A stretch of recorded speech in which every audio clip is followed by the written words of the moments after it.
তিন নম্বরে বেশি বেশি নফল ইবাদত করা, বেশি বেশি নফল ইবাদত করা।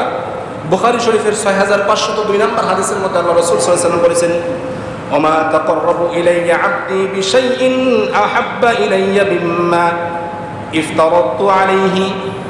আমি বান্দাদের উপরে, আল্লাহ রাব্বুল আলামিন বলেন, আমি বান্দাদের উপরে যে ফরজ বিধানগুলো দিয়েছি, এই ফরজ বিধান আদায়ের মাধ্যমে ওই বান্দা মা তাকাররাবা ইলাইয়া, আমার নিকটবর্তী হতে পারে না।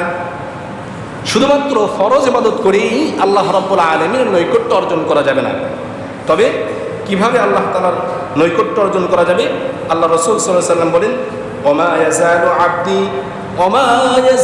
আবদি ইয়াতাকাররাবু ইলাইয়া বিন-নওয়াফিল।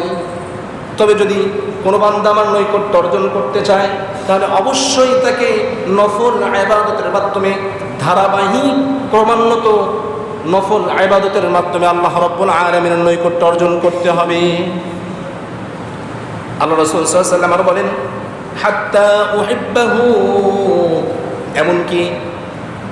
এমনকি বান্দা এই নফল ইবাদত করতে করতে আমার এত নৈকট্য অর্জন করতে পারে, এত নিকটে চলে আসে যে আমি তার হাত হয়ে যাই, সেই হাত দ্বারা সে ধরে, আমি তার কান হয়ে যাই, সেই কান দ্বারা সে শোনে, আমি তার চোখ হয়ে যাই, সেই চোখ দ্বারা সে দেখে, আমি তার পা হয়ে যাই, সেই পা দ্বারা সে চলে।